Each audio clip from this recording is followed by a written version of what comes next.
uploadnya udah senang. Kok cepet ya? Belum selesai. Masih proses. Masih nunggu atau bisa nyetrong? Bisa. Oh, ya. Mbak, foto satu ya yang snack.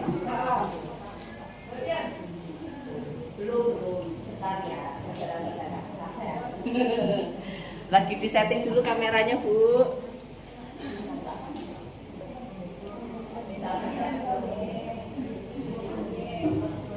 Bismillahirrahmanirrahim. Assalamualaikum warahmatullahi wabarakatuh. Gimana kabarnya Bapak Ibu? Sehat? Habis senam? Capek apa tidak? Capek. Alhamdulillah. Sudah makan snacknya Bu? Udah minum? Udah kan?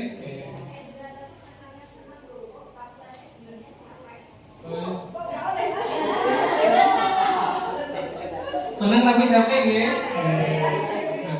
Pernah nggak Bapak Ibu bertanya kenapa harus dibuka Quranis dengan senam? Ada yang tahu tidak? Oh, ini saya sampai dia. Ya. Jadi gini ya Bapak Ibu, sebelumnya kami tim gizi sekarang masih di bulan Syawal ya. Kami mengucapkan mohon maaf lahir dan batin, atas mungkin perilaku tata krama kami sebagai tim gizi itu ada sedikit yang tidak berkenan. Okay? Sebelumnya sebagai puji syukur kepada Allah Subhanahu wa taala yang telah memberikan kepada kita hari ini rahmat berkah dan ridhonya sehingga kita bisa berkumpul di hari Rabu gitu ya di Kusmas Parangpito untuk kegiatan Quranis untuk pesertanya pasien diabetes mellitus. Di sini kami tim gizi mendapat kebagian jatah untuk menyampaikan tata laksana diet atau aturan pola makan untuk diabetes mellitus. Di sini kita ngobrol santai saja Bu ya, Bapak Ibu semua nggak usah tegang. Nanti saat kami menyampaikan, silakan Bu nanti bertanya sebanyak-banyaknya untuk kita di sini berbagi sharing tentang pola makan yang baik itu bagaimana. Oke? Yang pertama kami menjelaskan tentang prinsip diet, ya. Prinsip diet untuk peserta diabetes mellitus itu bisa juga diterapkan untuk masyarakat umum. Apa itu prinsipnya? Satu adalah kita kenal dengan istilah 3J. Apa itu 3J? Jadwal, jumlah, dan jenis. Kok tegang Bu? Bapak Ibu, santai saja. Nah, kami akan bilang apa itu jadwal? Karena gini nih Bapak Ibu semua, bahwa baik orang umum yang sehat ataupun yang sudah mengalami gula darahnya tinggi, yaitu terkena diabetes mellitus, itu makan harus terjadwal. Supaya apa? Supaya kita dapat beraktivitas dengan baik, dengan benar. Artinya apa? Saat kita makan, kita tidak harus menjadi kekenyangan sehingga gula darahnya tinggi, atau nanti makannya kita batasi sehingga tidak menjadi kelaparan, tidak. Jadi harus diatur dengan tempatnya. Ini ada contoh grafiknya Ibu. Makan yang untuk pasien diabetes mellitus juga ya Bapak Ibu semua itu harus menerapkan jadwal. Ini ada contoh grafik untuk orang yang makan 2 kali pagi dan sore di makan pertama, karena dia mungkin saking takutnya kalau kebanyakan makan bisa gula darahnya tinggi, dengan grafik orang yang makan itu 3 kali makan utama, 3 kali makan selingan. Untuk orang yang konsumsi makannya itu 2 kali pagi dan sore, itu grafik gula darahnya gitu Bapak Ibu semua itu seperti naik gunung. Di bawah langsung tinggi, langsung turun ke bawah dengan cepat. Namanya hipoglikemia ini. Biasanya terjadi di jam berapa kalau kita makan 2 kali pagi sore? Saat makan sih siang. Saat kita makan cuma 2 kali, siang tidak makan dan juga dikonsumsi cemilan, tinggi makan banyak, itu terjadi namanya hiperglikemi. Banyak sekali makannya, juga langsung tinggi. Saat sampai siang, selesai beraktivitas, jangan kelelahan. Jadi grafiknya warna merah, jadi hiperglikemi menjadi rendah. Dan itu berbahaya. Jadi makan yang baik adalah peserta diabetes mellitus atau orang berada dengan diabetes mellitus atau gula darah tinggi harus terjadwal 3 kali makan utama, 3 kali selingan sehingga grafiknya stabil. Seperti ini, contoh ada grafik warna biru itu adalah grafik orang yang makannya di jadwal. Sehingga apa? Sehingga dia tidak mengalami hiper dan tidak mengalami hipo. Itu akan sehat. Kenapa harus dibuat jadwal? Kenapa Ibu? Untuk peserta diabetes mellitus atau pasien diabetes mellitus, kita harus sehat itu. Sehat itu di Bapak Ibu semua. Kita harus berpikir, makan dengan baik supaya gula darahnya tidak tinggi. Padahal tujuannya apa? Untuk mencegah terjadinya apa itu Bapak Ibu semua? Komplikasi. Oleh karena itu makannya harus dijadwal. Dengan dijadwal nanti masuk ke dalam makanan yang dijumlah. Jumlahnya itu sesuai dengan apa? 1 jenis kelamin, 2 umur, 3 aktivitas. Nah, di sini ada slide kita tentang proses penjadwalan. Nah, penjadwalan itu, Bapak Ibu semua, itu harus dengan tepat.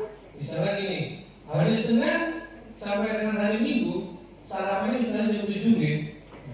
Maka minggu depannya pun harus sama. Sarapannya jam 7. Supaya apa? Supaya tubuh kita dapat sinyal jam 7 aku sudah sarapan. Maka kadar gula darah pun bisa diatur dengan tepat. Jadi itulah fungsinya penjadwalan harus tetap sama selama 1 minggu, 2 minggu, bulan selanjutnya pun sama, setahun pun sama. Sehingga Pak, untuk meminimalisasi terjadinya komplikasi. Ini adalah contoh jadwal. Kita mulai dengan sarapan itu jam 7, makan siangnya jam 2, makan sorenya jam berapa? Jam 5 atau paling lambat jam 6. Antara makan pagi dengan makan sore di Bapak Ibu semua, itu komposisi makanannya tidak boleh banyak. Kenapa tidak boleh banyak? Karena supaya gula darah kita stabil. Nanti jam 12 itu baru jumlah makannya agak banyak atau sedikit lebih banyak daripada sarapan. Kenapa? Karena kita habis beraktivitas. Jam 7 itu sarapan, maka ada snack jam 9. Kenapa perlu snack? Nah, kalau itu Bapak Ibu semua, kenapa? Jadi gini bahwa yang namanya komposisi zat gizi yang kita dikenal dengan 3 satu sumber karbohidrat atau gula, kedua sumber protein, 3 lemak. Sumber karbohidrat atau gula itu diserap oleh tubuh maksimal sampai dengan 2 sampai dengan 3 jam. Kalau kita makannya sudah kita jadwal di jam 7, maka nanti jam 9 sampai jam 10 tubuh sudah mengalami maka perlu diberikan namanya cemilan yang tepat. Ada yang tepat di sini, tidak boleh mengkonsumsi cemilan yang banyak mengandung gula. Contohnya apa Bapak Ibu?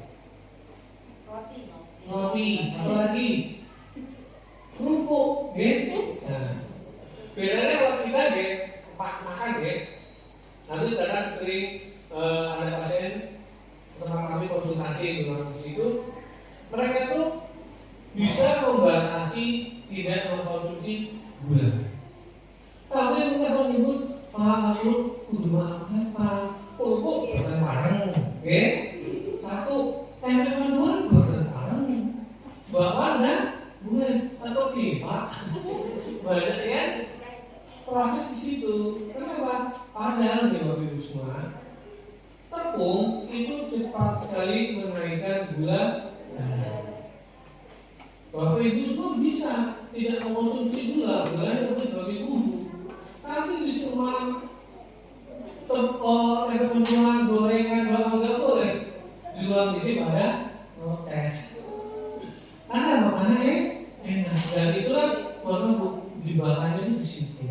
Yang membuat gula darah kita cepat naik kalau kita mengkonsumsi makanan yang berbahan baku dari tepung.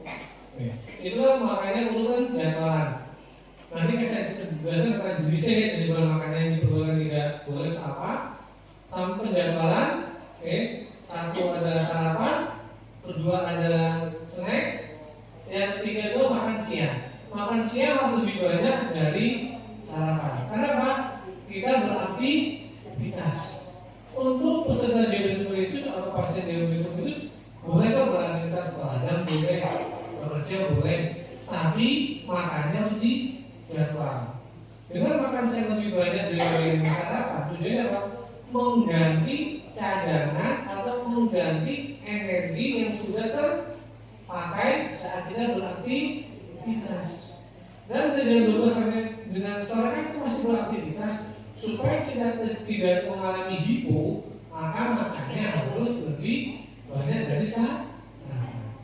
Seperti ini Bapak Ibu, itu dari penelitian dan penjadwalannya, keterangannya bisa dengan baca. Nah, habis dari penjadwalan kita masuk ke dalam kriteria jumlah. Jumlah itu di sini Bapak Ibu. Perlu kita pahami ini, misalnya contoh ada kita makan buah pisang. Satu buah pisang itu karbohidratnya atau gulanya itu 12 gram. Dalam konsumsi kita makan masuk ke dalam tubuh itu tidak mempercepat kenaikan gula darah, jadi gula darah tidak cepat naik. Beda jadinya kalau kita mau roti coklat. Baik yang orang yang diabetes mellitus atau yang tidak makan roti coklat itu karbohidrat atau gulanya itu 40 gram. Langsung apa yang terjadi? Gula darah cepat naik. Cepat naik, sedangkan untuk yang diabetes mellitus itu insulin itu sudah kurang peka, sehingga untuk menekan gula masuk ke dalam sel yang kecil untuk masuk ke dalam tubuh itu mengalami gangguan, sehingga apa? Sehingga gula darah itu masih tinggi. Oleh karena itu yang namanya roti sudah tidak boleh lagi dikonsumsi, apalagi pakai coklat. Pak, belum bukan konsumsi roti pakai coklat, tapi pakai selai nanas, boleh tidak? Boleh atau tidak? Tidak boleh, karena sama saja. Pak, bukan kalau selai nanas Pak, tapi pakai kental manis, susu karantina itu, boleh tidak? Tidak. Karena juga gula. Itulah yang namanya jumlah jenis bahan makanan sangat menentukan jumlah dan jenis. Ini dari jenis jumlah ini. Untuk makan siang ya Bapak Ibu, kita pahami adalah antara makan pagi, siang dan sore jumlah nasinya paling banyak di mana? Atau sama?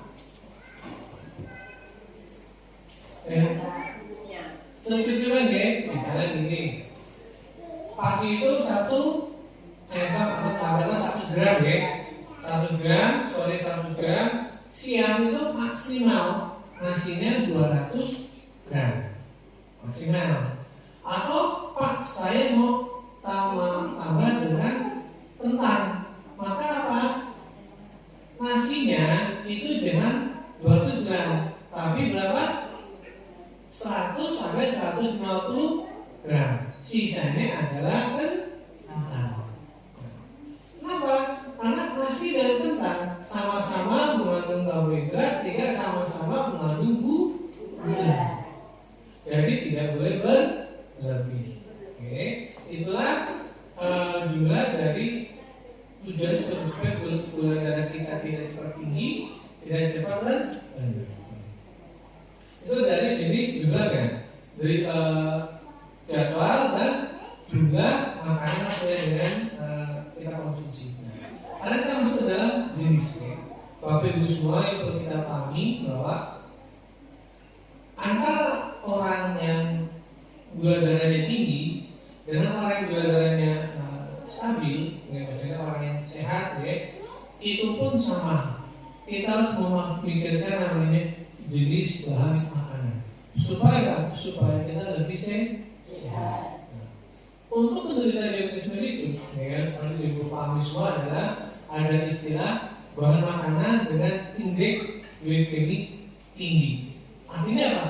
Dengan makan gula darah langsung cepat tinggi atau naik. Contohnya apa?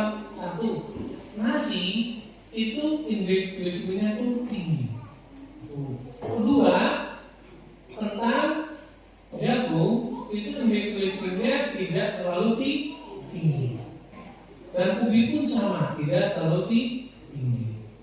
Jadi kalau kita makan nasi, 1 gram nasi dengan 100 gram kentang dengan 100 gram jagung dan ubi, itu yang mempercepat kenaikan gula darah adalah nasi. Sama-sama 100 gram. Pak, berarti saya kudu makan bagaimana? Karena orang Indonesia juga kalau disuruh mengurangi nasi atau diganti nasi dengan kentang pasti bingung ya.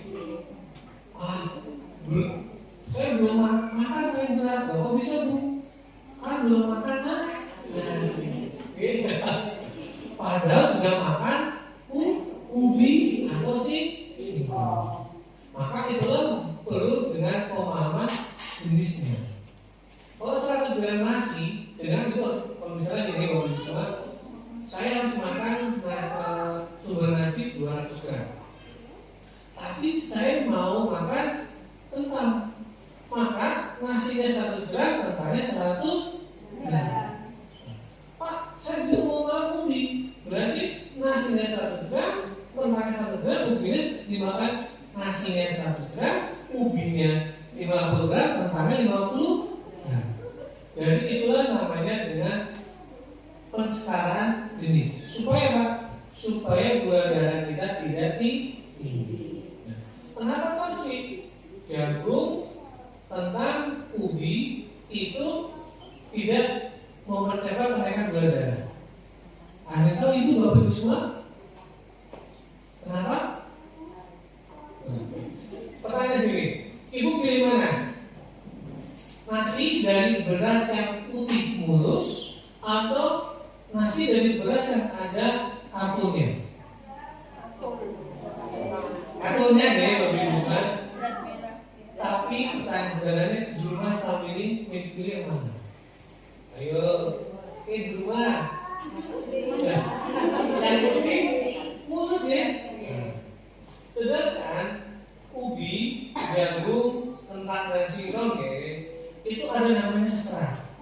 Sehingga pada saat digiling oleh tubuh itu membutuhkan waktu yang agak lama.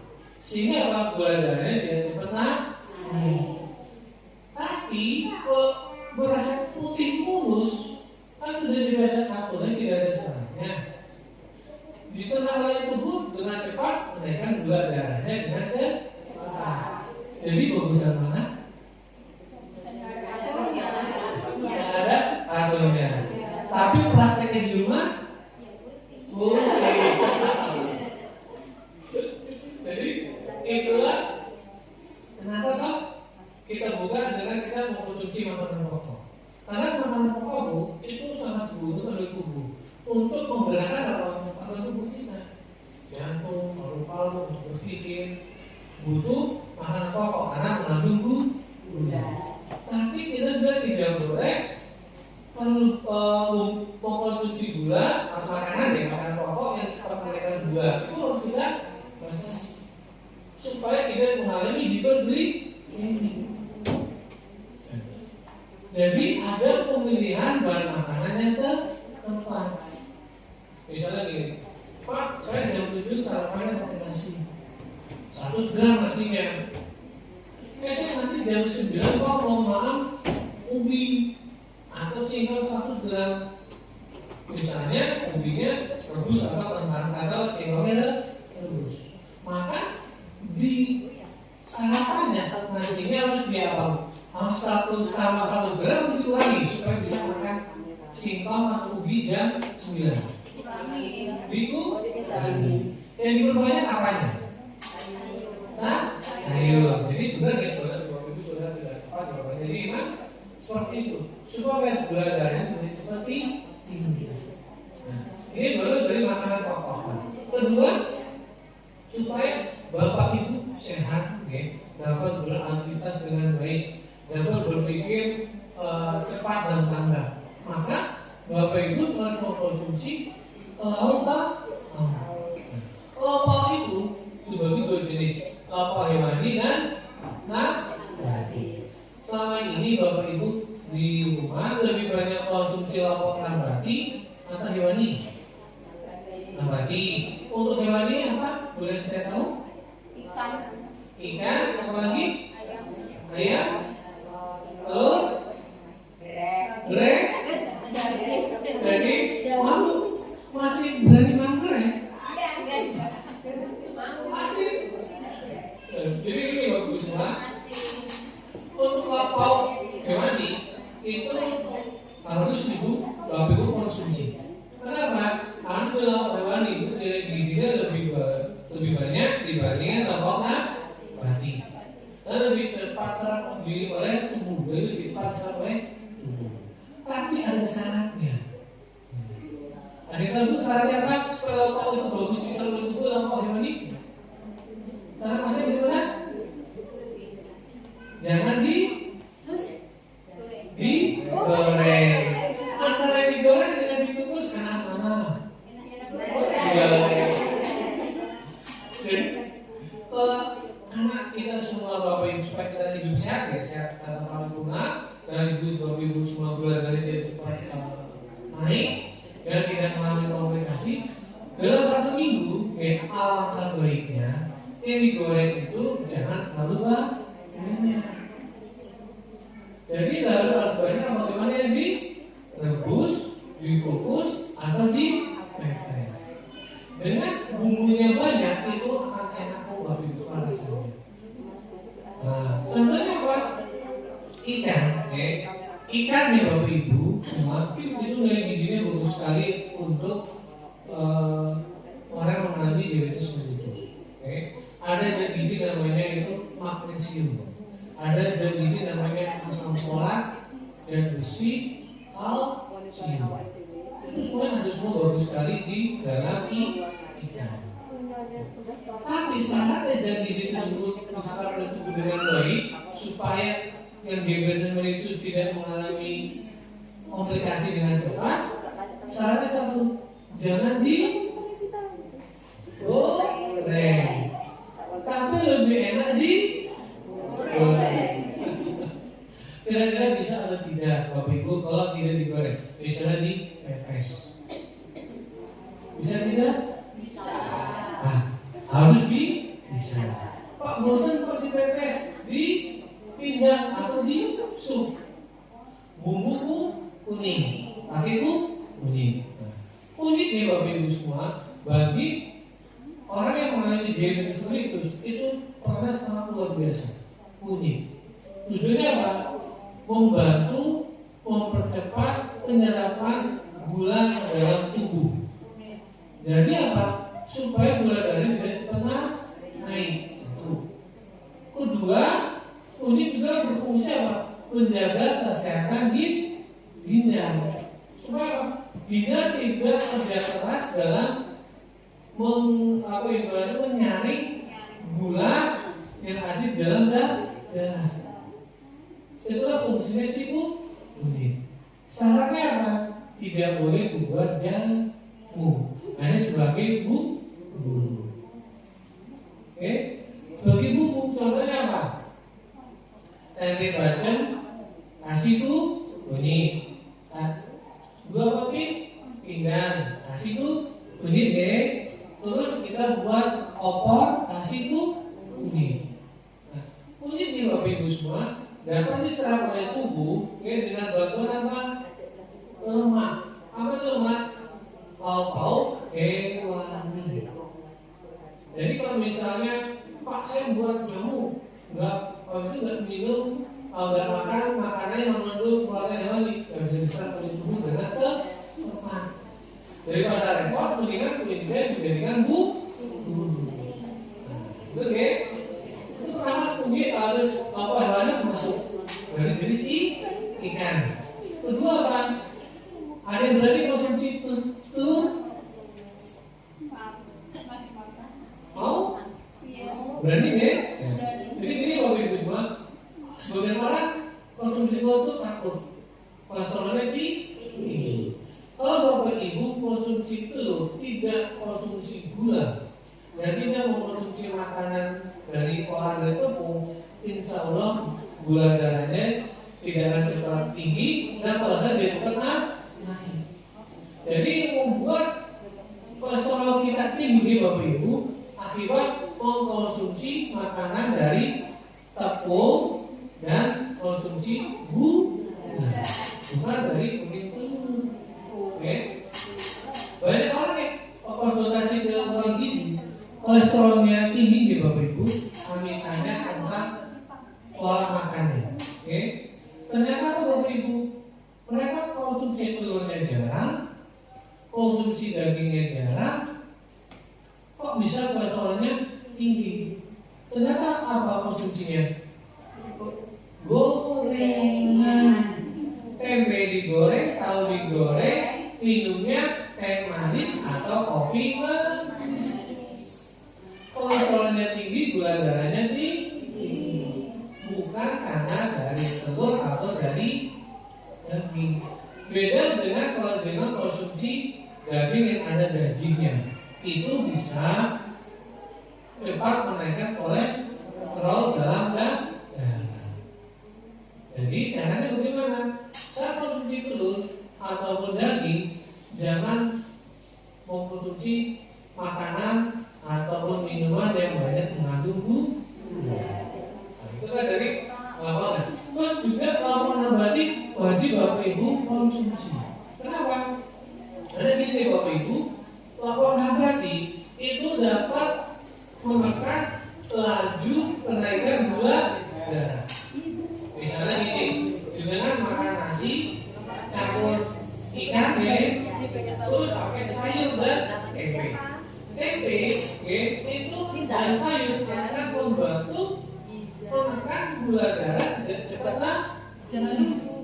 Jadi namanya makanan lauk nabati yang namanya kacang-kacangan itu bagus sekali dengan konsumsi. Contohnya kalau kacang kedelai itu kan diolah jadi tempe, tahu, oncom, tempe itu bagus. Contohnya apa lagi? Kacang merah, kacang hijau itu juga bagus dengan konsumsi. Kalau kacang tanah pun bagus apa kurang bagus pendidikan di Bismillah itu kacang tanah. Ada yang panen kemarin? Dimakan apa tidak? Kira-kira bagus atau tidak untuk peserta di Bismillah itu? Tidak tahu. Bisa untuk kacang-kacangan ya itu bagusnya satu dibungkus. Kacang kedelai itu bagus sekali untuk tubuh kita. Salah satu nggak boleh digoreng, direbus. Tinggi protein, tinggi lemak bobot dalam tubuh, tinggi asam folat. Jangan digoreng, direbus. Itu akan membantu menjaga kesehatan lambung kita, usus kita, jantung kita, dan liver atau hati. Dengan cara dia Oke, seperti itu. Oke, itu dari lauk nabati. Nah, yang tidak kalah penting ada di sini untuk orang yang mengalami diabetes itu harus mengkonsumsi sayur. Sayur itu ada 3 jenis ya Bapak Ibu yang harus dengan perhatikan. Ada sayur mayur yang dikonsumsi ada batasnya, banyak, ada yang bebas.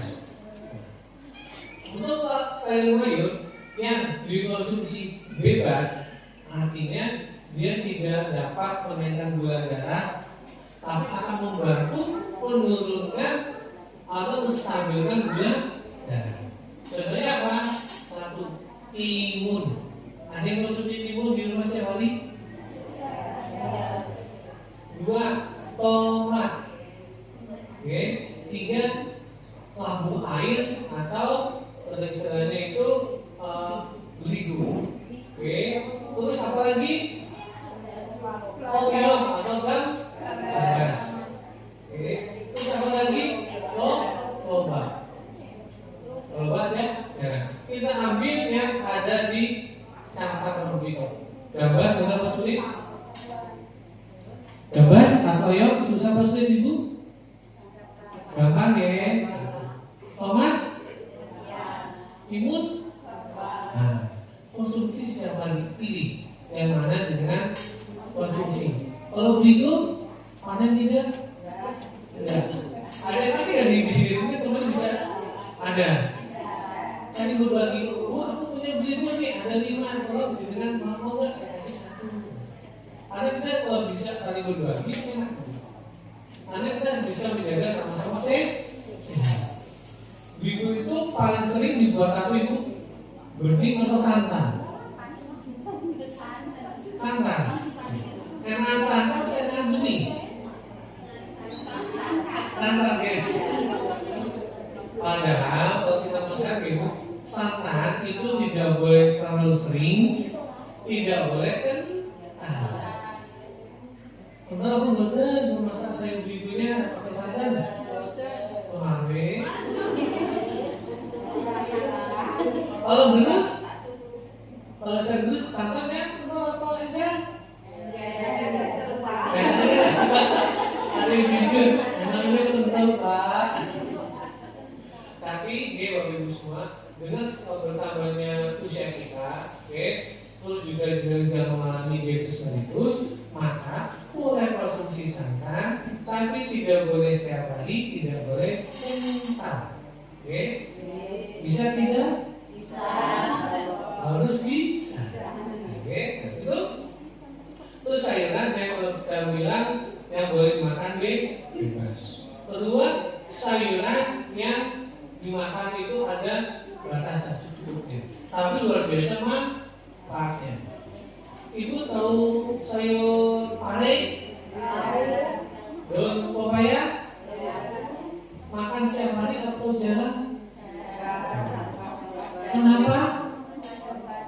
Kadang-kadang takut pahitnya atau takut apanya? Enggak ada juga? Takut ya? Di masyarakat Kecamatan Perumbito adakah mitos makan pare atau makan daun pepaya menyebabkan apa? Darah tinggi. Daun pepaya karena darah tinggi ya. Biasanya daun pepaya masaknya caranya bagaimana Ibu? Boleh saya tahu? Dibuat apa? Digerus, dioseng. Digerus, dioseng ya. Sama buat lalap ya. Kalau misalnya dioseng, boleh berbagi tingkat bumbunya apa? Merah, putih, garam, gula, micin. Micin ya? Micinnya satunya yang diberikan 1 merek apa 2 merek? 1 merek. Kalau misalnya kalau kita buat itu ditumis ya, kalau kan masa ada yang disambal juga tuh buat sambal juga. Itu biasanya sambalnya dikasih micin juga apa? Kasih. Kalau goreng tempe pakai micin nggak? Ada pakai ya. Jadi gini nih Bapak Ibu semua, semua sel berwarna hijau tua itu tidak dapat menyebabkan tensi tinggi. Dan menyebabkan tensi kita tinggi, satu, garam. Micin itu mengandung garam, dengan istilah namanya natrium. Sehingga apa? Terus dikali garam, dikasih micin. Tak tambah rasa sapi. Jadi 3 kali. Yang salah jadi apa? Untuk prates. Ada baru prates juga menyebabkan tensi. Ada baru prates akan mengandung micin. Ya sudah. Tapi bumbunya pakai micin, pakai garam, pakai micin, tambah rasa sapi atau rasa ayam. Jadinya apa? Asin, enak, tensinya tinggi. Yang salah bodoh. Jadi semua sayur berwarna hijau tua itu tidak menyebabkan tensi tinggi. Tidak. Malah bagus sekali untuk tubuh kita. Bapak Ibu, pare dan bodoh prates dan daun kelor itu mengandung zat gizi namanya magnesium. Bagus sekali untuk apa? Kesehatan lambung, supaya apa? Asam lambung tidak tinggi, tidak rendah. Oke, konsumsi itu hanya berarti mengandung magnesium. Syaratnya satu, saya dengan kumis pilih mau pakai micin atau pakai garam. Nyambut pun sama, mau pakai micin atau pakai garam. Dipilih. Pak, kan pakai micin, sudah pakai micin garam ini coret. Bisa tidak? Tapi kalau bisa rendah asin, tensinya tinggi, yang salah bodoh-bodoh. Betul-betul ya. Tadi bilang bodoh prates tensinya nanti tinggi. Terus daun singkong tensinya tinggi. Padahal ibu-ibu, bapak-ibu semua ini harus konsumsi sayuran. Kalau sayurannya dikurangi, mau. Jadi apa? Yuk sama-sama mulai hari ini kalau nyayur dipilih mau pakai garam atau pakai micin. Tetap enak kok. Asal bumbunya sih mbak banyak. Pilih garam aja deh. Garam micinnya nggak usah dipakai. Bisa? Bisa. Tinggal rempah-rempahnya dibuat. Oh misalnya beneran nih, kalau tanya. Misalnya sayur kita masak sayur bening, daun kelor, bumbunya apa itu? Bawang merah, bawang putih, garam, gula, asam sedikit. Apa itu? Ini coret. Gak seperti micin, garam pakai. Oke. Terus apa lagi? Pernah nggak dikasih serai? Enggak. Pernah dikasih seledri? Pernah dipakai. Gak salah dipakai. Jadi ini bapak ibu semua, daun salam, terus daun seledri, terus kayu manis serai itu sebenarnya dapat membantu menjaga kestabilan gula darah. Tapi jadikan bumbu, pilih masakan yang tepat yang pakai serai, daun salam, kayu manis, dan centeng. Pilih mana yang masakan yang enak supaya rasanya pakai serai. Kalau ditumis pakai serai, kira-kira masih cocok atau tidak? Tidak. Bisa bagi bening. Coba. Dan di gula juga pakai serai ya? Kasih serai. Tapi saya dengan bumbu, saya dengan makan, serainya juga dipotong bumbu di makan. Mungkin rasanya aneh ya? Saya juga mengkonsumsi bapak ibu amin ya.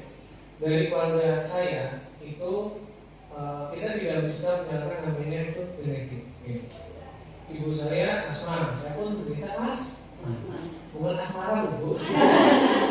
Asma. Kalau ibu saya diabetes, saya pun jaga. Faktor resiko saya tinggi. Dan ketiga, Jadi pada bapak saya dan pada ibu saya pencetus apa? Kanker. Umur dan jadi harus diatur pola makannya. Walaupun saya juga asal kenapa ibu? Ada panggorengan, ada mami. Padahal orang yang memiliki riwayat resiko tinggi diabetes mellitus dan tumor sementara itu minta tidak boleh. Tapi minta kita apa ibu? Benar ya? Karena sampai ya kita sering ikutin di lidah.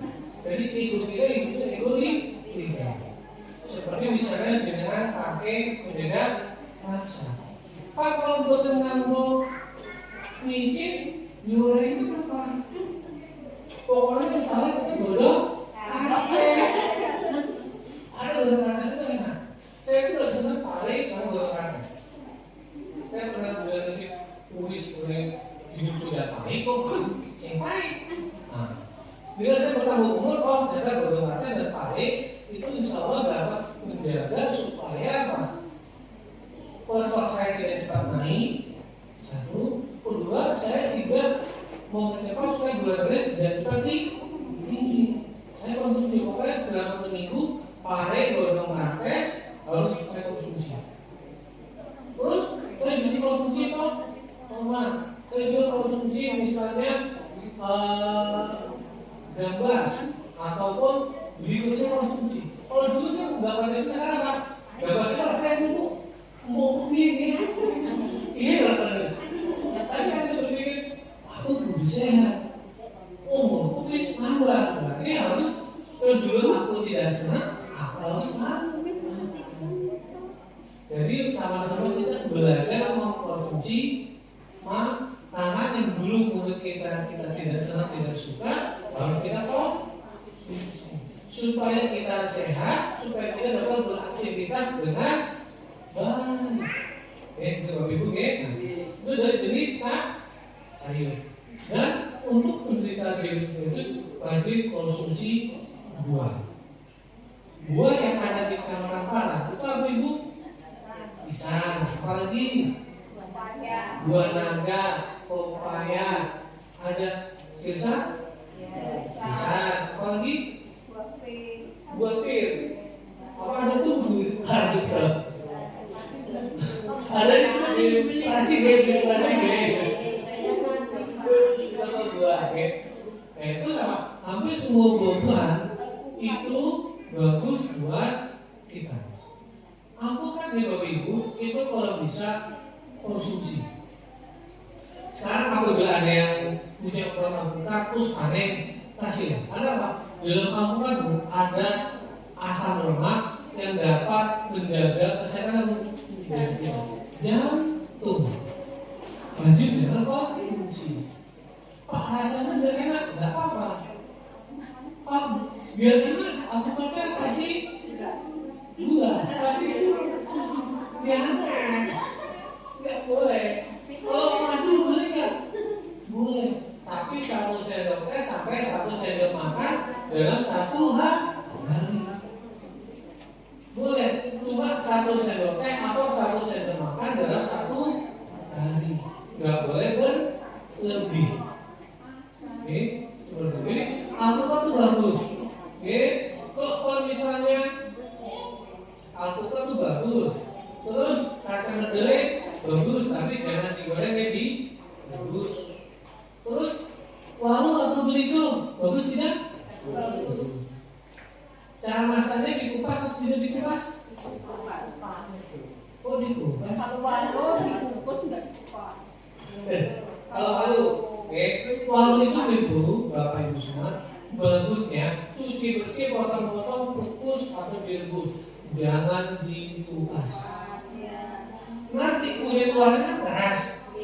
Saat dikukus atau direbus jadi empuk. Mirip permen yang kita kenyal. Tenang.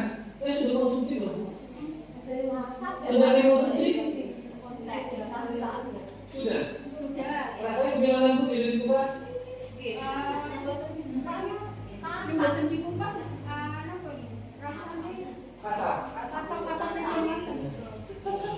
Karena yang kita cari adalah manfaatnya.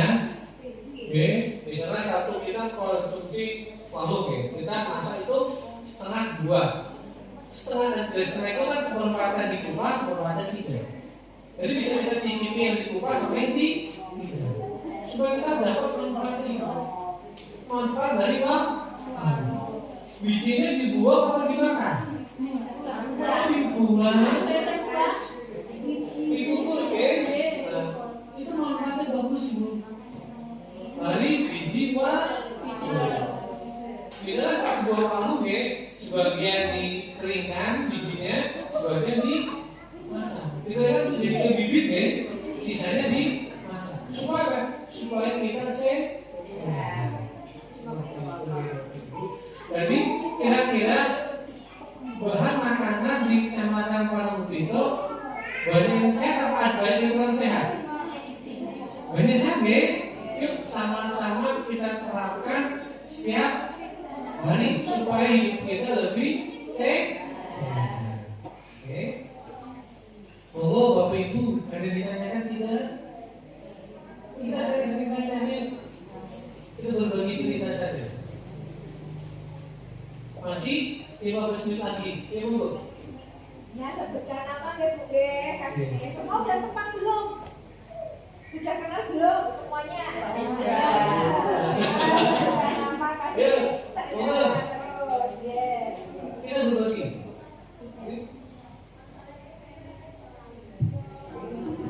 Monggo.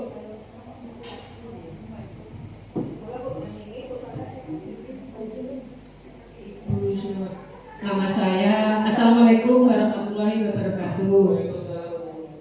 Nama saya Bu Surami, alamat Kajar Sambiharjo. Saya mau bertanya Pak, kalau nasi yang baik buat penderita diabetes, nasi merah atau putih? Kalau seledreng termasuk nasi apa Pak? Terima kasih. Pertanyaannya luar biasa. Jadi nasi putih dan nasi merah dan beras seledreng. Pertanyaannya sebenarnya gini. Kalau nasi merah tersebut masih ada seratnya, itu bagus. Kan nasi merah itu ada dua jenis ya. Ada yang merah nggak sampai dalamnya, cuma luarnya saja. Kalau beras seledreng itu kan kalau digiling sampai putih bisa kan? Maka pas dikupas itu kan tidak ada merahnya. Maka untuk beras seledreng alangkah baiknya jangan sampai lurus sampai putih. Jadi ada seratnya atau kan kartonnya. Pak, misalnya kan beras merah memang harganya lebih mahal dari beras putih gitu. Dan kami itu belum kan biasa.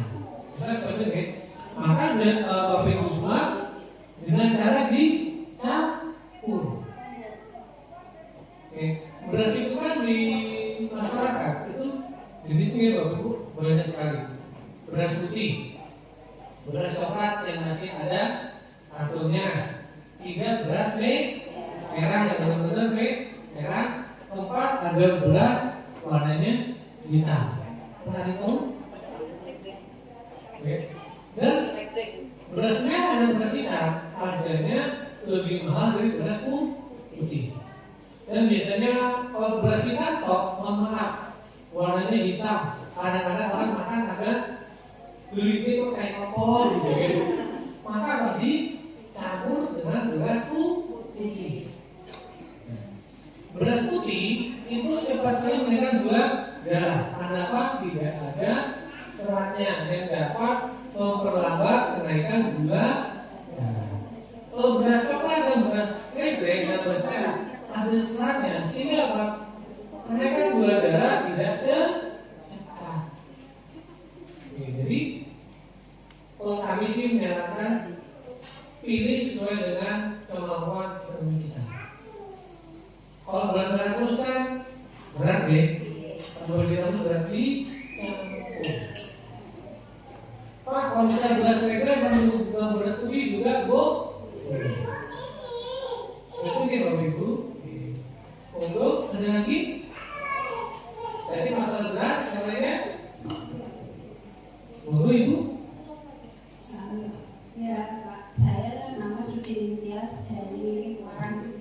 saran RT 1 RT 2.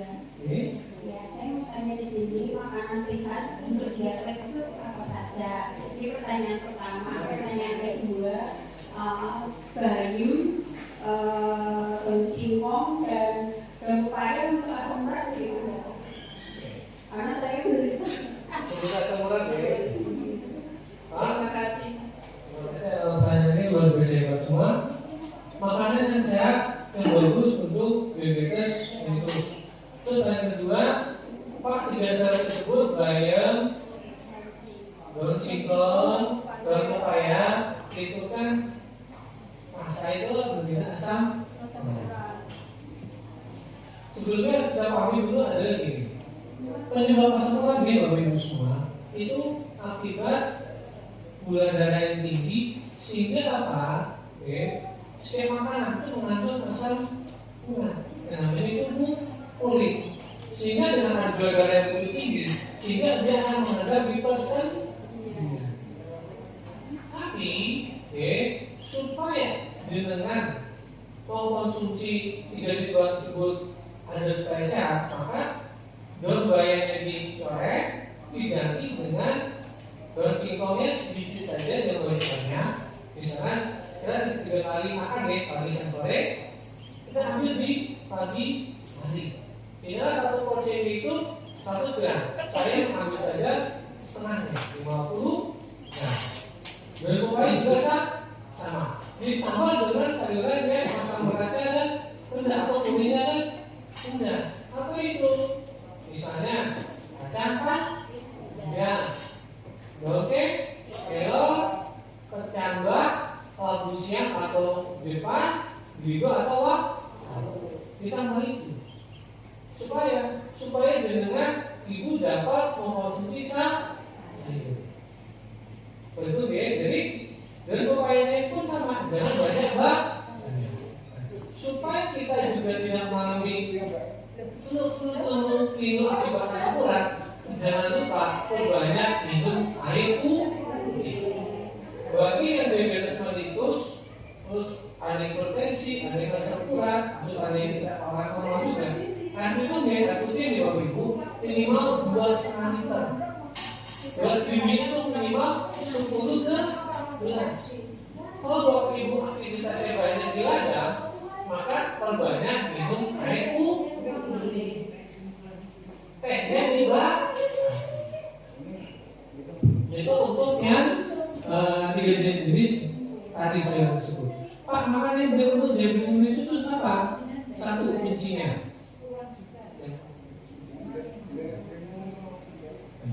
Jadi untuk orang mengalami diabetes mellitus yang utamanya 1. Dalam satu ini nih Bapak Ibu, setengahnya itu adalah sayur. Oke? Setengahnya lagi itu dibagi 3. Ada buah, ada makanan pokok, ada lauk pauk. Lauk pauknya itu apa? 1, ada lauk hewani, ada pauk nabati. Lauk hewani apa? Ikan, daging, telur, ayam, apalagi 4 itu ya. Untuk daging dan juga ayam tidak boleh. Kalau daging ayam tidak boleh makan kulitnya, tidak boleh. Mau ayam kamu, mau ayam tidak boleh. Terus untuk daging tidak boleh ada gajinya, tidak boleh. Kenapa? Itu akan menaikkan kolesterol. Padahal kita diabetes gula darah sudah tinggi, makan tinggi lemak, maka kolesterolnya akan tinggi. Kolesterol tinggi, Bapak Ibu mohon maaf. Amin kalau mampet di kepala, jadi apa? Stroke, mampet di jantung, serangan jantung, mampet di ginjal, gagal ginjal. Jadi yang diabetes mellitus sudah tidak boleh konsumsi gaji dan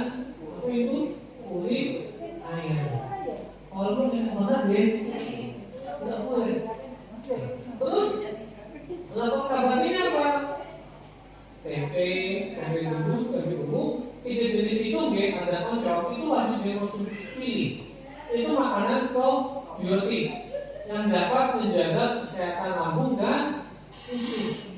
Oke, jangan digoreng. Tapi enaknya Pak, dari bagus kan tepungnya digoreng ya. Kalau ditumis bagaimana? Oncom dan tempe rebus, enak Pak. Tapi bulat-bulat tapi apa? Yang itu saya bulat-bulat. Pakai barang kecil. Nah, pakai itu. Enak Pak. Seperti itu ya. Nah, pokok hewani kalau mendapati harus masuk. Nah, terus untuk makanan pokoknya jangan pilih nasi putih goreng. Pak, ibu boleh nggak dengan nasi merah dan nasi putih? Boleh. Pak, dengan nasi putih dengan nasi hitam? Boleh. Pak, kalau kamu lupa boleh nggak? Kami sarankan pilihnya dicampur dengan nasi. Oke. Sudah makan nasi, mohon maaf untuk cemilannya jangan apa ibu pakai singkong atau ubi atau kentang atau kalau mau nasinya dikurangi. Oke, seperti itu. Cemilan apa itu yang enak untuk umum masak umum ya, baik yang sehat atau yang jenis itu satu, dua bisa pecel, bisa urap, ditambah lauk. Pak, saya mau singkong ya, kan enaknya tambah singkong Pak, cuma rebus. Maka nasinya dibagi dikurangi. Tidak dengan ini. Terus harus ada buah.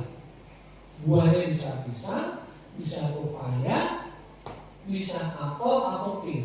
Apel dan pir ya Bapak Ibu bagusnya jangan dikupas. Harus makan dengan kulitnya. Oke, kalau gitu, Pak saya mau agak tekanan dikit boleh nggak konsumsi anggur? Boleh, tapi jangan dikupas. Cuci bersih. Antara pepaya dan apel, pir dan anggur, ulangnya adalah pepaya. Bagus sekali dengan konsumsi. Selanjutnya Bapak Ibu untuk lagi ditanyakan tidak? Masih ada waktunya? Tidak ada?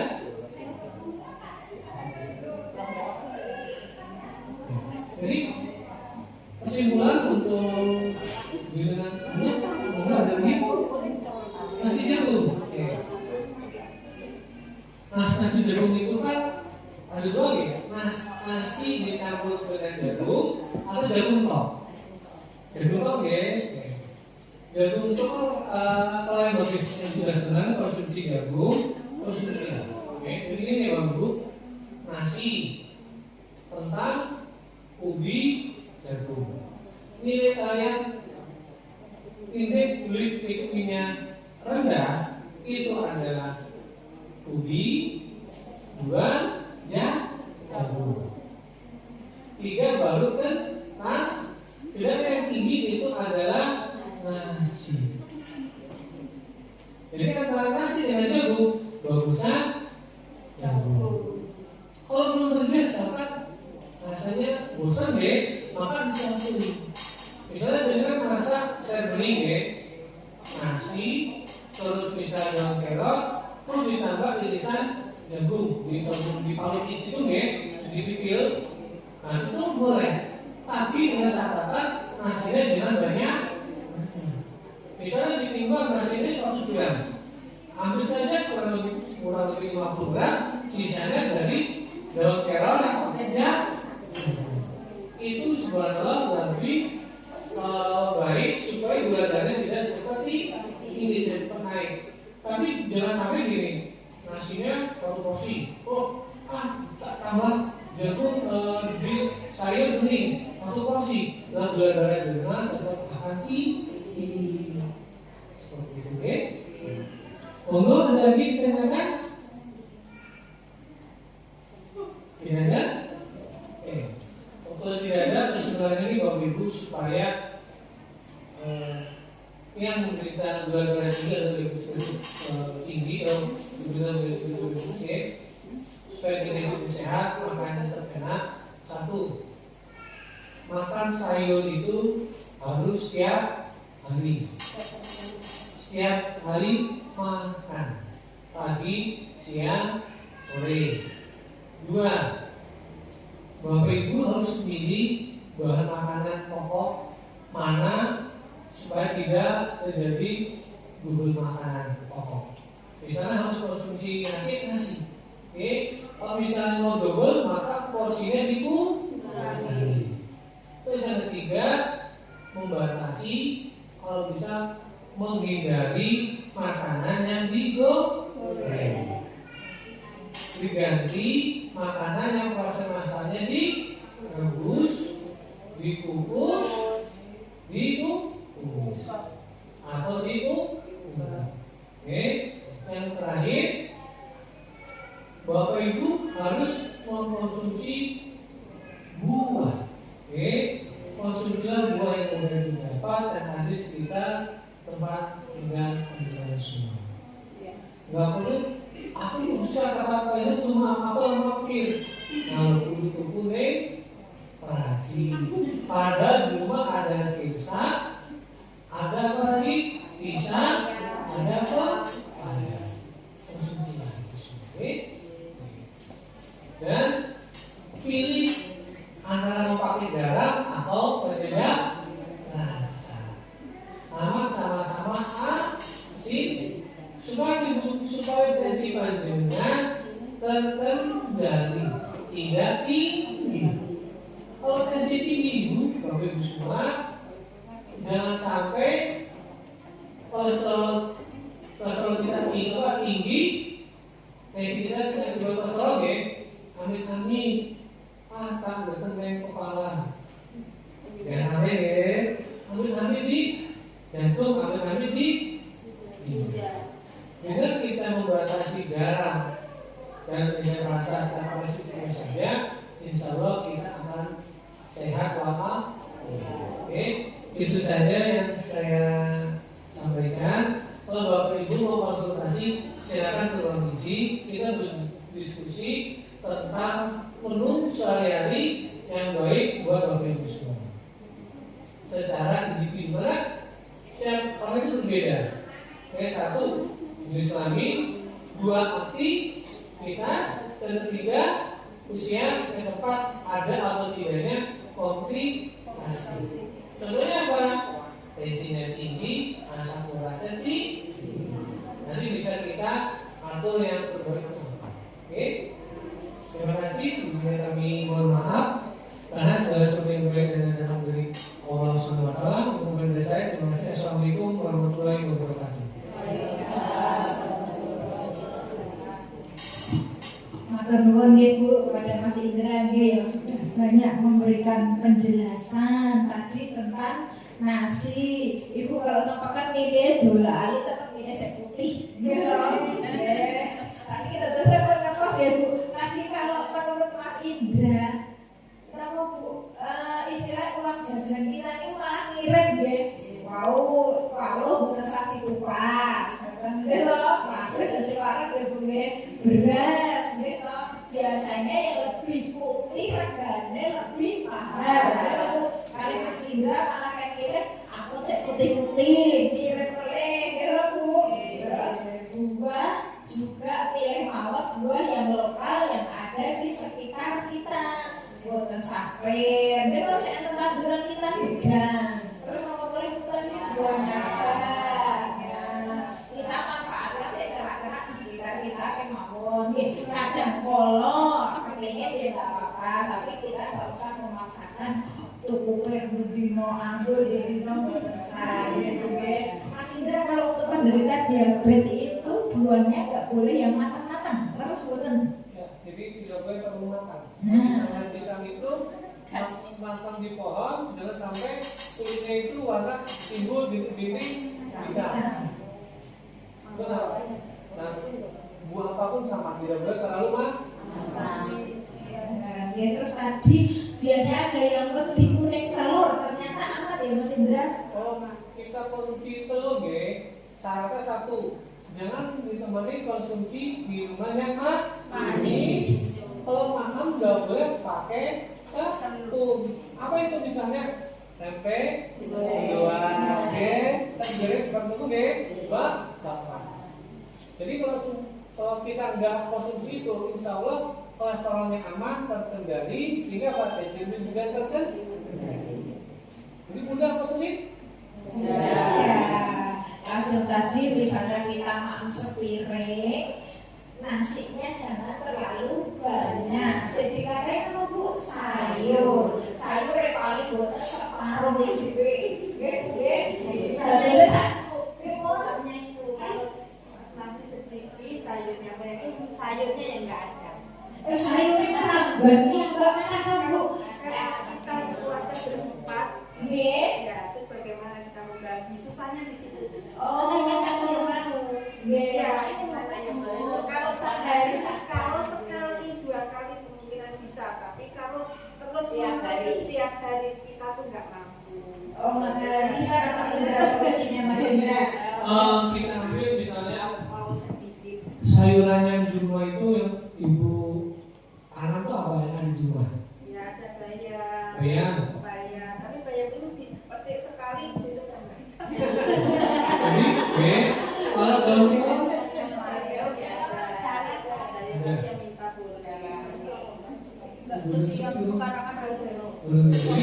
jadi gini nih Bapak Ibu, yang perlu kita pahami pokoknya sayuran yang ada di depan dulu baru kita beli. Contohnya apa Ge? Bayam, daun pepaya, daun telur lambat, daun singkong, terus apa lagi? Daun kelor, kenikir, boleh, beligo, terus gambas, terong, boleh, apa ada mitos juga boleh? Boleh. Jangan dikumpulin. Tapi campur campur mie. Pokoknya coba cari dulu ada di rumah kita. Kalau nggak ada baru ditambah sayuran yang beli. Kita kumpul lagi, misalnya gini. Daun singkong ada, telur lambat, telur gambas, beligo, walu, telur daun kelor, daun kakuk, tujuh apa lagi?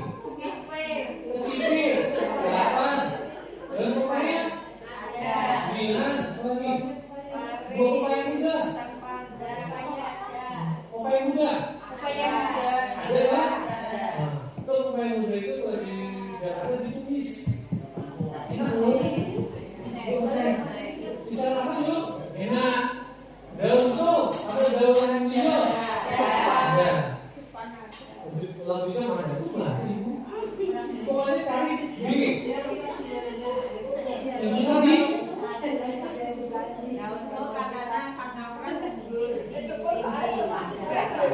bukan ibu. Siapa tadi yang jadi kan kesukarannya tinggi tuh. Oh, kalau misalnya kesukaran tinggi, dosa emang tidak diperkenankan. Dosa milih pun tidak diperkenankan. Rasa pada pun sama. Jadi pilih ya, ada di sekitar tempat tinggal kita, bisa ada di tempat tetangga kita. Boleh nggak saya minta bibitnya?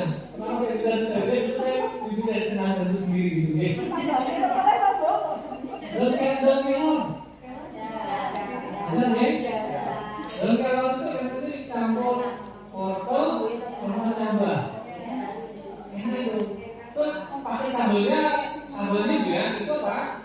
Kalau ibu saya itu dulu kalau baru soto, cabai dan bawangnya dimasukkan ke sotonya, setelah matang ditiriskan gula. Jadi lebih ngirit, lebih gurih, lebih praktis. Benar ya? Untuk itu ya. Atau misalnya dibuat tempat gitu. Seperti ini. Jadi mana boleh diusahakan, tapi bukan harus. Jadi misalnya belum bisa separuh, yang penting nasi porsinya agak dikurang. Jadi memang kebutuhan karbohidrat di dalam tubuh kita nggak terlalu banyak. Tapi nanti juga aktivitas kita. Tapi kalau kita sebagai penderita diabetes memang untuk nasi memang harus agak dikurangi. Sudah jelas semua Bu tadi dari Pak Indra. Sambut cekap atau mau sangat kepada Pak Indra yang sudah memberikan banyak sekali penjelasan ya tentang cara diet, makanan yang sehat, terus makanan yang harus dihindari gitu ya. Semoga kita nanti di di aktivitas sehari-hari bisa menjalankan sesuai yang disampaikan Pak Indra tadi agar kita itu sehat, karena memang kita itu kalau penyakit sesaat ini memang macam-macam gitu ya. Cara kita yang utama memang dari dalam diri kita sendiri dulu ya, dari pola makan, pola istirahat, olahraga dan sebagainya. Semoga dari aktivitas kita, perilaku kita yang sehat tadi membawa kehidupan kita yang lebih baik lagi. Mungkin masih terang ya atas penjelasannya ya. Nah, untuk selanjutnya kita pengambilan obat gitu ya. Tunggu sekedap, petugasnya sebentar lagi dari rawuh mergi.